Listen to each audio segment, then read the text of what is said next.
Hi friends, welcome to from classes channel.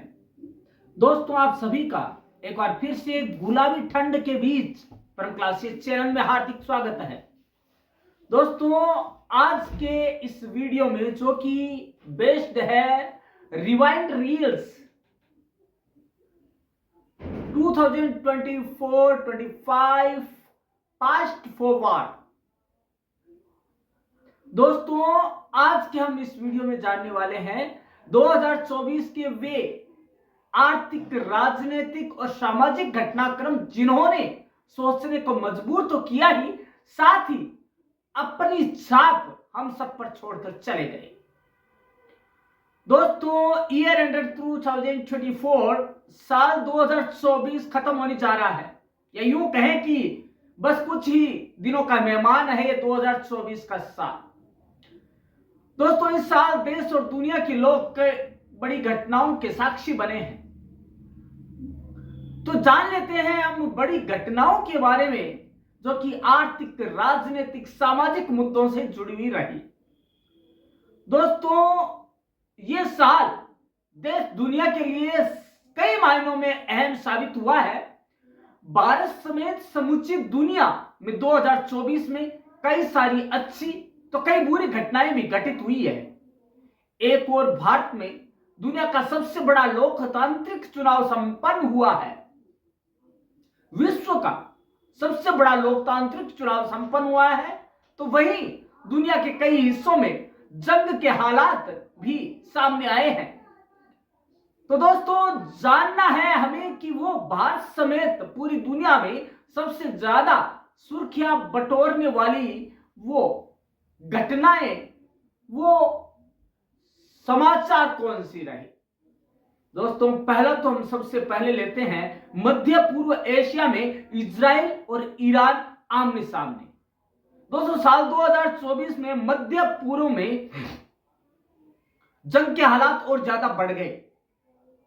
Iran व Syria के दमिश्क में अपने वाणिज्यिक दूतावास पर हुए हमले के जवाब में 14 अप्रैल को इजराइल की ओर सैकड़ों ड्रोन और मिसाइलें दागी। इसके बाद ईरान ने 1 अक्टूबर को एक बार फिर से इजराइल पर 200 से ज्यादा मिसाइलें दागी और इन सब का खामियाजा भुगतना पड़ा दोनों देशों को। तो दूसरा, हमास के प्रमुख इस्माइल हानिया और हिजबुल्लाह के प्रमुख हसन नजरुल्लाह की हत्या हो गई। इसके बाद हमास के अगले प्रमुख याह्या सिनवार को भी इजराइल ने गाजा में मार गिराया। सबसे बड़ी घटना तो यह रही। उसके बाद है जो कि सबसे बड़े लोकतांत्रिक गणराज्य है भारत। भारत में आम चुनाव हुए और उसमें एनडीए की जीत हुई। दोस्तों, अप्रैल 2024 से लेकर जून 2024 के बीच भारत में लोकसभा चुनाव का आयोजन हुआ और विश्व के सबसे बड़े लोकतांत्रिक देश में 543 सीटों के लिए 7 चरणों में हुए चुनाव का परिणाम 4 जून 2024 को जारी किया गया। लोकसभा चुनाव में भाजपा के नेतृत्व वाले एनडीए गठबंधन को 292 सीटों पर जीत हासिल हुई और उसने आसानी से बहुमत हासिल कर लिया। दोस्तों, नरेंद्र मोदी ने लगातार तीसरी बार भारत के प्रधानमंत्री के रूप में शपथ ली। दोस्तों, अब हम बढ़ते हैं भारत के साथ अन्य देशों में जो रिश्ते थे उनको लेकर, क्योंकि हम बढ़ रहे हैं राजनीतिक माहौल की ओर। अभी हम राजनीतिक घटनाक्रम को जान रहे हैं जो कि भारत से संबंधित रहे। भारत और कनाडा का रिश्ता बिगड़ा। अक्टूबर 2024 के मध्य में भारत और कनाडा के बीच राजनयिक विवाद में तीव्र वृद्धि हुई, जो कि पश्चिम के साथ भारत के राजनयिक संबंधों में अपनी तरह की पहली स्थिति थी, जिसने व्यापार और कई क्षेत्रों में संभावित प्रभाव के बाद में चिंताएं बढ़ा दी। लोगों के बीच संबंध। भारत ने 6 कनाडाई राजनयिकों को निष्कासित करने का आदेश दिया और कनाडा ने भारतीय उच्चायुक्त और अन्य राजनयिकों को वापस बुलाने का आदेश जारी किया। अगला है आपातकाल का 50वां वर्ष। दोस्तों 25 जून 2024 को भारत में आपातकाल लागू होने के 50 साल पूरे हो गए। इस मामले पर केंद्र की मोदी सरकार और कांग्रेस समेत अन्य विपक्षी दलों के बीच जमकर बहसबाजी भी हुई। भारत में आपातकाल की अवधि 1975 से 77 तक रही थी। इस दौरान देश में नागरिक स्वतंत्रताएं निलंबित कर दी गई थी, प्रेस की स्वतंत्रता प्रतिबंधित कर दी गई थी और बड़े पैमाने पर गिरफ्तारियां भी की गई थी और चुनाव स्थगित कर दिए गए। इंदिरा गांधी की सरकार ने आपातकाल को लागू करने के लिए संविधान में विशेष प्रावधानों का उपयोग भी किया था। दोस्तों अगला है वायनाड में भूस्खलन। दोस्तों जुलाई 2024 में केरल के वायनाड में भयंकर भूस्खलन हुआ, जिस कारण सैकड़ों लोगों की जान चली गई। बादल फटने की घटना के कारण मेप्पटी, मुंडकई और चूरलमाला भूस्खलन की चपेट में आ गए। दोस्तों बीते कुछ समय से दुनिया भर में भूस्खलन की घटनाओं में वृद्धि हुई है। भूस्खलन से जुड़ी घटनाओं ने इसे मानव जाति के लिए सबसे महत्वपूर्ण प्राकृतिक आपदाओं में से एक करार दिया है। दोस्तों अगला है बहुत ही शर्मनाक घटनाक्रम है जो कि पुनः भारत में देखने को मिला। वह है आरजी कर रेप मर्डर केस। दोस्तों अगस्त 2024 में कोलकाता के आरजी कर मेडिकल कॉलेज और अस्पताल में ट्रेनी डॉक्टर के साथ बलात्कार और हत्या की जघन्य घटना पूरे विश्व भर में छाई रही। जूनियर डॉक्टर का शव अस्पताल के सेमिनार हॉल के अंदर मिला। इस घटना के बाद कोलकाता समेत पूरे पश्चिम बंगाल और देश के विभिन्न हिस्सों में बड़े स्तर पर प्रदर्शन शुरू हो गए। इस घटना के मुख्य आरोपी को एक दिन बाद गिरफ्तार करके जेल भेज दिया गया। इस घटना के बाद एक बार फिर महिलाओं के खिलाफ यौन उत्पीड़न और हिंसा के मुद्दे को चर्चा में ला दिया। अगला है जो कि भारत की शरण देने की जो नीति है उस पर लागू होता है और वह है बांग्लादेश में शेख हसीना सरकार का तख्तापलट और भारत में शरण लेना। अगस्त 2024 में भारत के एक और पड़ोसी देश बांग्लादेश में राजनीतिक उथल पुथल की घटना का शिकार हो गया। हिंसक प्रदर्शनों के बाद बांग्लादेश में पीएम शेख हसीना की सरकार को बर्खास्त कर दिया गया, उसका तख्ता पलट कर दिया गया। इसके बाद शेख हसीना बांग्लादेश को छोड़कर वहां से भागकर भारत की शरण में आ गई। शेख हसीना के देश छोड़ने के बाद बांग्लादेश ने वहां रह रहे हिंदुओं के खिलाफ अत्याचारों की संख्या बढ़ा दी। इस कारण भारत और बांग्लादेश के बीच रिश्ते बहुत अधिक मात्रा में प्रभावित हुए। वर्तमान में बांग्लादेश में मोहम्मद यूनुस अंतरिम सरकार की कमान संभाले हुए है। अगला है जो कि विश्व की महाशक्ति यूएसए और भारत के बीच को लेकर है। दोस्तों अमेरिकी राष्ट्रपति चुनाव में डोनाल्ड ट्रंप की भारी जीत हुई। दोस्तों अमेरिका में नवंबर महीने की 5 तारीख को हुए राष्ट्रपति चुनाव में पूर्व राष्ट्रपति और रिपब्लिकन पार्टी के उम्मीदवार डोनाल्ड ट्रंप ने ऐतिहासिक जीत दर्ज की। उन्होंने डेमोक्रेट पार्टी की उम्मीदवार कमला हैरिस को बड़े अंतर से हराया और राष्ट्रपति पद के साथ ही अमेरिका की हाउस ऑफ रिप्रेजेंटेटिव और सीनेट में भी रिपब्लिकन पार्टी ने बहुमत हासिल कर लिया। अब है सीरिया में तख्तापलट और असद की विदाई। दोस्तों लंबे समय से सीरिया में शांत पड़े विद्रोही गुटों ने अपनी ताकत जुटाई और दिसंबर महीने में सीरिया की सत्ता पर कब्जा कर लिया। इसके साथ ही साल 2000 से सीरिया पर शासन कर रहे बशर अल असद की सत्ता का अंत हो गया। असद ने सीरिया का साथ छोड़कर रातों रात रूस में शरण ली। विद्रोही समूह हयात तहरीर अल शाम ने सीरिया का प्रशासन अपने हाथों में ले लिया।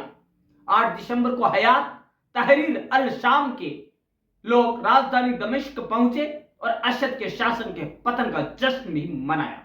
दोस्तों, इसके साथ भारत में एक नया बिल आया जिससे कि राजनीतिक उथल पुथल के संकेत नजर आने लगे। वह है लोकसभा में one nation one election bill का पास होना।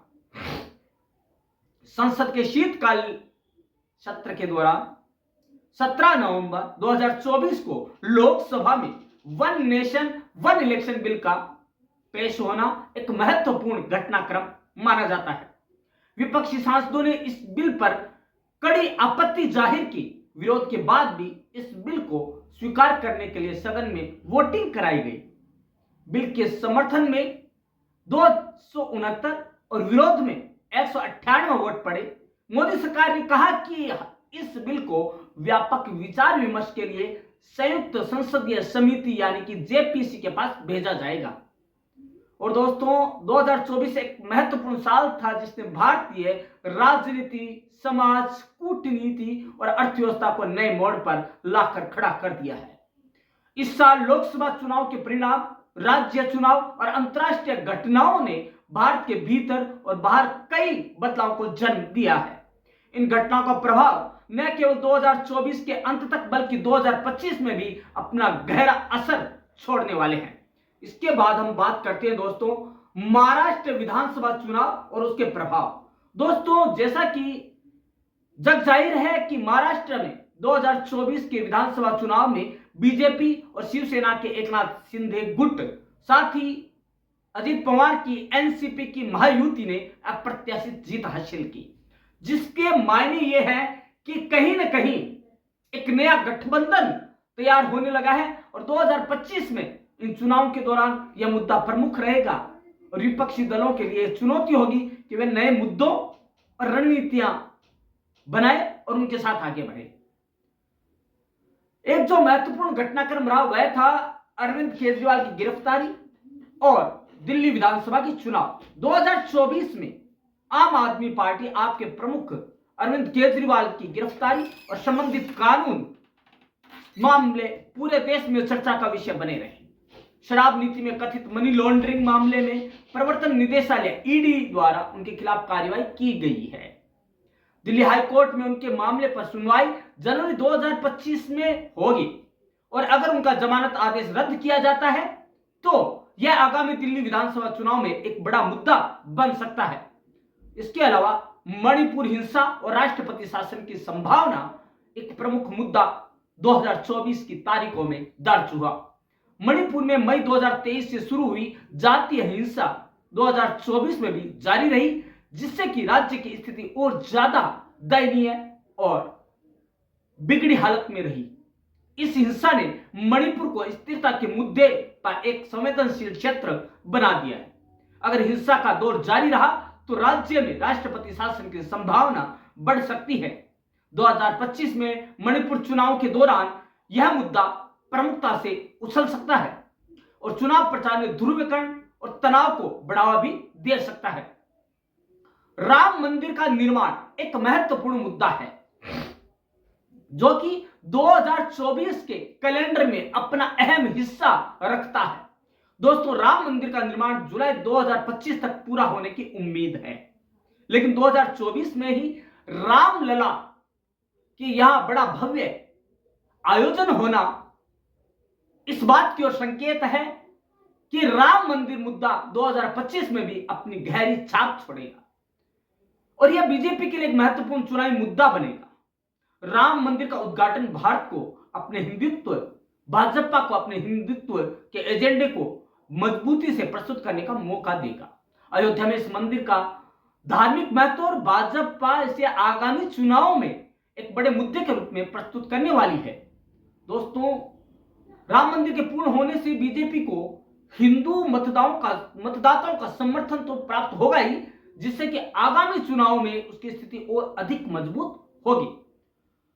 दोस्तों, आगे जो होने वाला है, हमने कूटनीतिक विवाद जाने, भारत के कनाडा के साथ रूस यूक्रेन युद्ध और भारत की कूटनीति। भारत की जो उपस्थिति है वो हर जगह दर्ज हुई है, क्योंकि भारत है वो शांति का परिचायक है, शांति प्रेमी है, शांति प्रिय है। इसलिए वह रूस और यूक्रेन के युद्ध को रोकना चाहता है। इसके लिए उसने अपनी मंशा भी 2024 की तारीखों में जाहिर की है। अब है हमारे जो पड़ोसी देश हैं, पाकिस्तान में राजनीतिक उथल पुथल और आर्थिक संकट। दोस्तों, पाकिस्तान में 2024 में इमरान खान की गिरफ्तारी और उनके खिलाफ कई आंदोलनों ने राजनीतिक उथल पुथल को जन्म दिया है। 2025 में इमरान खान के आंदोलन और पाकिस्तान के आर्थिक संकट का असर वहां की राजनीति और स्थिरता पर दिखाई दे सकता है। अगर पाकिस्तान में राजनीतिक अस्थिरता बढ़ती है तो इसका प्रभाव भारत के लिए भी हो सकता है, क्योंकि यह क्षेत्रीय सुरक्षा और आर्थिक संबंधों को प्रभावित करेगा। पाकिस्तान का आर्थिक संकट 2024 में भी बढ़ा है और 2025 में भी अगर इसका समाधान नहीं निकलता है तो पाकिस्तान में विदेशी निवेश और मदद की उम्मीदों में कमी आ सकती है। अगला है डीप फेक तकनीक का दुरुपयोग। ये डीप फेक तकनीक है क्या, इसको हम आगे जानेंगे, लेकिन अभी यह समझ लेते हैं। डीप फेक तकनीक का दुरुपयोग बढ़ा 2024 में, जिससे चुनाव में मतदाताओं को गुमराह किया गया।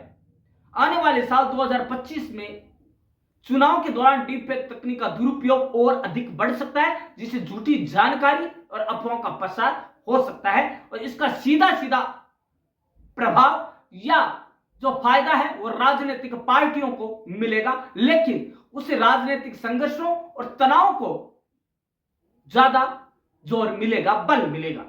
दोस्तों, अब क्या है, आर्थिक उतार चढ़ाव, आत्मनिर्भरता और यादगार घटनाओं का साल रहा है 2024 और उन्होंने इस 2024 साल में हमें ऐसी ऐसी घटनाओं से रूबरू करवाया है जिसके लिए हम कतई तैयार नहीं थे।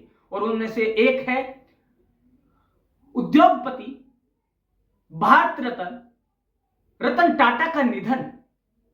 दूसरा, मेक इन इंडिया की बड़ी उपलब्धियां, सेंसेक्स निफ्टी की ऊंचाई, विमानन क्षेत्र में विलय और आईपीओ की धूम 2024 ने अर्थव्यवस्था और उद्योगों पर गहरी छाप छोड़ी है।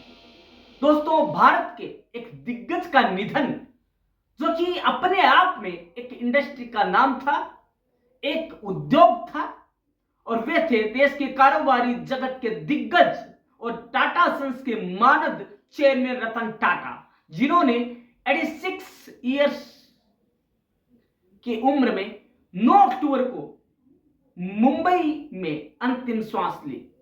वह बढ़ती उम्र से जुड़ी समस्याओं से जूझ रहे थे। टाटा के पास अनूठी कारोबारी दृष्टि थी। उनके निधन पर दुनिया भर में श्रद्धांजलि अर्पित की गई। उनके नेतृत्व में देश का सबसे बड़ा कारोबारी समूह यानी टाटा समूह एक वैश्विक ब्रांड बना। पद्म विभूषण से सम्मानित टाटा को उनके परोपकारी कार्यों तथा स्टार्टअप के साथ खड़े रहने के लिए भी जाना जाता है।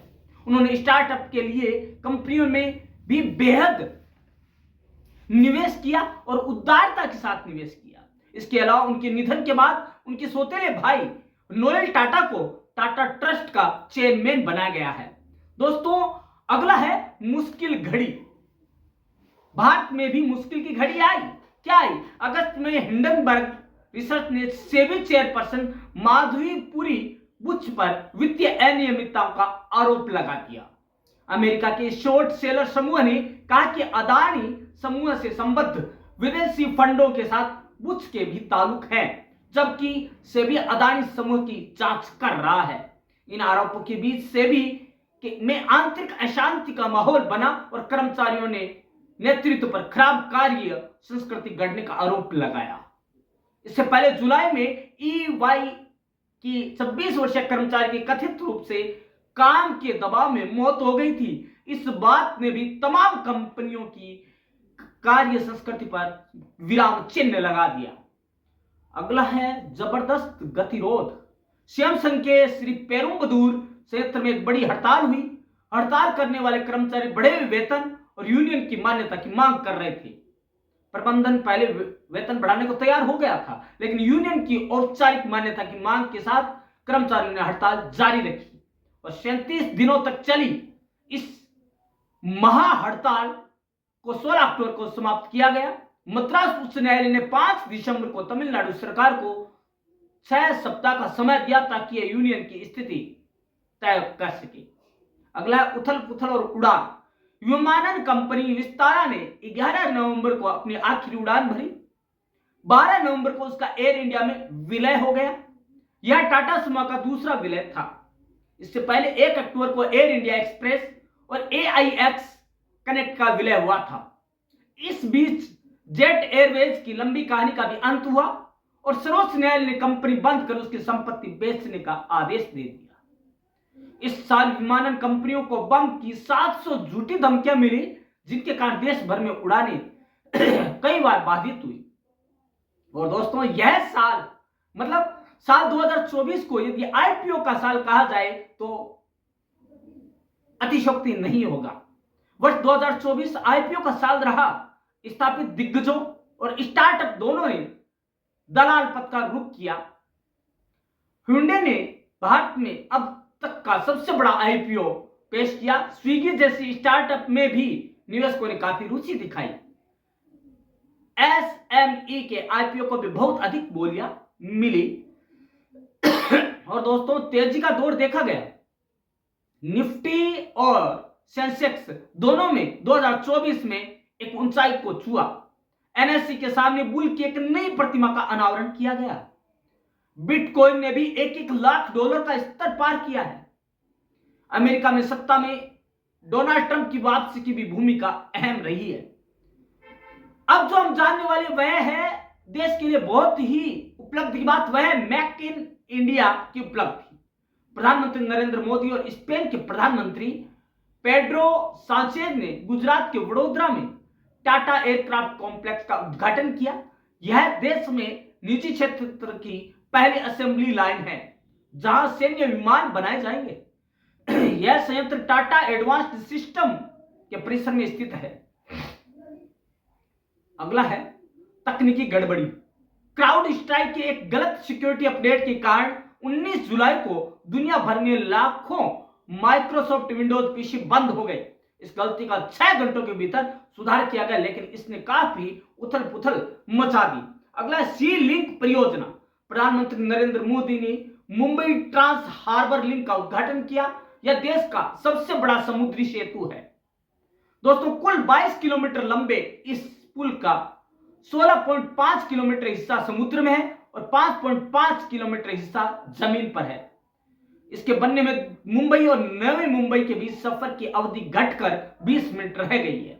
18,000 करोड़ रुपए की इस परियोजना को जापान इंटरनेशनल कॉरपोरेशन एजेंसी की मदद से पूरा किया गया।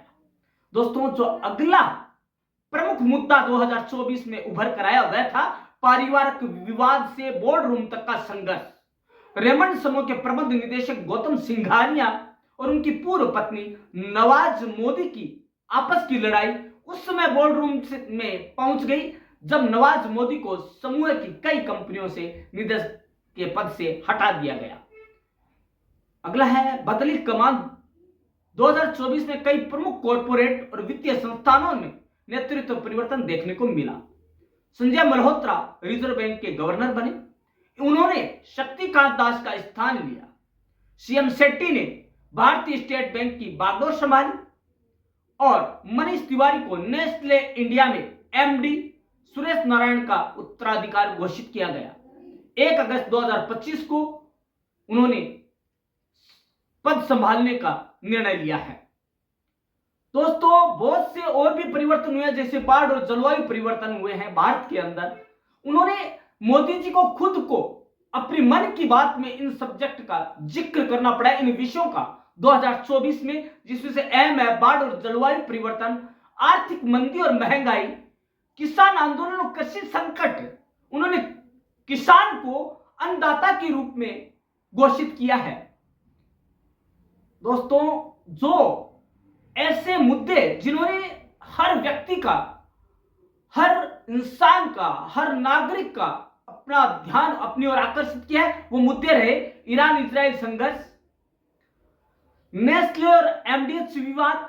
ये नेस्ले और MDH विवाद क्या है, इसके बारे में जानना जरूरी है। साल 2024 में कुछ खाद्य उत्पादों से जुड़े विवादों ने भारत और अन्य देशों में खाद्य सुरक्षा मानकों को लेकर चिंताएं बढ़ा दी है। इन विवादों ने भारत के खाद्य नियामक FSSAI food safety and standard authority of India को भी सुर्खियों में ला दिया है। पहला है एमडीएच और एवरेस्ट मसाले। विवाद क्या था? दरअसल हांगकांग सरकार ने भारतीय मसाले ब्रांड एमडीएच और एवरेस्ट के 4 उत्पादों पर प्रतिबंध लगा दिया था। इसका कारण यह था कि इन मसालों में एक खतरनाक रसायन पाया गया जिसे एथिलीन ऑक्साइड कहा जाता है। यह एक कीटनाशक होता है जो खाद्य पदार्थों में आमतौर पर नहीं होना चाहिए। हांगकांग के centre for food safety CFS ने घोषणा की कि इन मसालों में यह रसायन पाया गया था, इसलिए उन पर प्रतिबंध लगा दिया गया। यह विवाद भारत में भी चर्चा का विषय बन गया क्योंकि एमडीएच और एवरेस्ट जैसे बड़े ब्रांड भारत में बहुत ही लोकप्रिय है और उससे जो मानक संस्था है फूड सेफ्टी वाली, उस पर भी सवालात उठने लगे। अगला है नेस्ले विवाद। एक और विवाद नेस्ले कंपनी से जुड़ा हुआ है जो कि अपनी बेबी फूड ब्रांड सेरेलैक के लिए मशहूर है। एक अंतरराष्ट्रीय संगठन international baby food action network और स्विट्जरलैंड की एक जांच एजेंसी पब्लिक आई ने आरोप लगाया था कि नेस्ले के सेरेलैक ने विकासशील देशों खासकर भारत में प्रति सर्विंग 2.7 ग्राम चीनी का मिश्रण किया जाता है। यह चीनी की मात्रा बहुत ज्यादा है और बेबी फूड में इतनी चीनी डालना बच्चों के स्वास्थ्य के लिए बेहद ही खतरनाक हो सकती है और उस पर रोक लगाने की बात की गई। अब आया एक डीप फेक का दुरुपयोग। ये डीप फेक क्या है, ये हम जाते जाते जान लेते हैं कि डीप फेक क्या चीज है। दोस्तों, डीप फेक तकनीकी के जरिए असली दिखने वाले नकली वीडियो, तस्वीरें और ऑडियो बनाए जाते हैं। यह तकनीक AI और मशीन लर्निंग की मदद से बनाई जाती है और जो किसी व्यक्ति का चेहरा और आवाज बदल सकते हैं। इसके अलावा डीफेक्स में किसी व्यक्ति के चेहरे को दूसरे व्यक्ति के चेहरे से मिलाकर पेश किया जाता है। उसका उपयोग अक्सर लोगों को गुमराह करने या उन्हें जानकारी फैलाने के लिए किया जाता है, झूठी जानकारी, जैसे कि चुनावी प्रचार में। तो दोस्तों, ये डीप फेक है। डीप फेक का मतलब हो गया आपको किसी को भी बेवकूफ बनाना है, किसी के साथ झूठा प्रचार करना है और किसी को गुमराह करके अपना उल्लू सीधा करना है। दोस्तों, वायनाड भूस्खलन और ये हमने सब जान लिया। अब है धारा 6A और नागरिकता। इस पर भी सवाल उठे, उसके बारे में हम जान लेते हैं जाते जाते। दोस्तों, 17 अक्टूबर 2024 का दिन वह दिन था जिस दिन की नागरिकता के सवाल पर सवाल उठ गए। सुप्रीम कोर्ट ने नागरिकता अधिनियम की धारा 6A की संवैधानिक वैधता को बरकरार रखा। यह धारा असम में 1971 में पहले आए घुसपैठियों को नागरिकता प्रदान करती है। इस पर बहस चल रही थी क्योंकि इसे असम की स्थानीय समुदाय के अधिकारों के खिलाफ माना जा रहा था। और दोस्तों, 22 दिसंबर वह दिन रहा जो कि भारत के लिए बहुत ही बड़ा प्रशंसनीय और गर्व की बात रही, क्योंकि 43 साल बाद किसी भारतीय प्रधानमंत्री ने कुवैत की विजिट की और उन्हें वहां के सर्वोच्च सम्मान से नवाजा गया और हमारे देश के प्रधानमंत्री, यशस्वी प्रधानमंत्री ने वहां की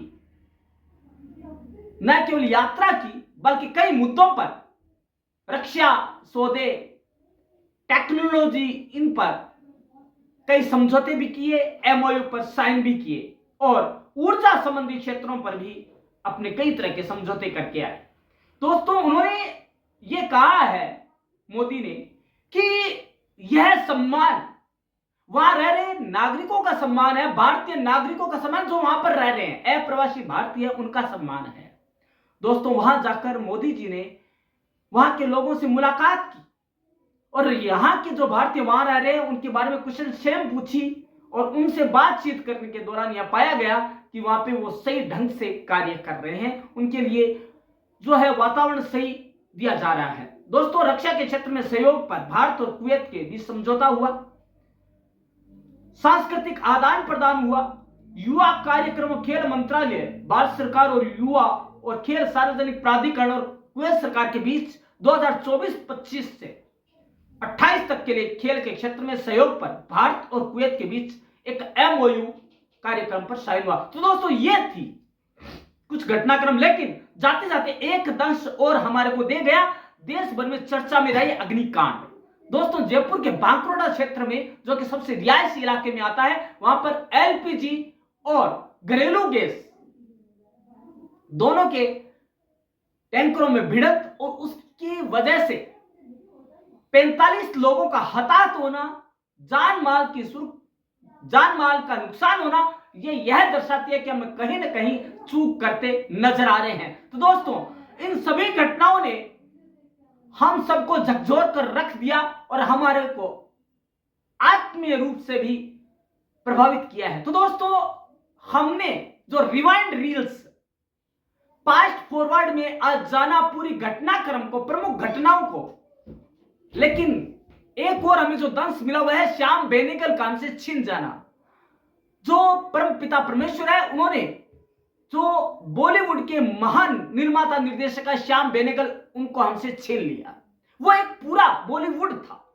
तो दोस्तों जाते जाते हम उनको सभी को श्रद्धांजलि अर्पित करते हैं जो कि हमारे बीच नहीं रहे। लेकिन दोस्तों इसके साथ ही हम एक वादा करते हैं आपसे कि हम कल मिलेंगे एक नए टॉपिक और एक इसी समय पर, इसी मंच पर एक नए टॉपिक के साथ। तब तक के लिए आप फास्ट फॉरवर्ड रिवाइंड रील्स में देखते रहिएगा परम क्लासेस चैनल के इस वीडियो को, क्योंकि इसमें कई वो घटनाक्रम है जो आपके जीके के लिए बहुत जरूरी है। प्रमुख घटनाक्रम के रूप में आपको एग्जाम में पूछा जा सकता है। तो दोस्तों परम क्लासेस का कोई भी वीडियो हो आपके एजुकेशन से जुड़ा हुआ जरूर कहीं ना कहीं मिलेगा आपको। तो दोस्तों कल मिलते हैं इसी समय, तब तक के लिए धन्यवाद।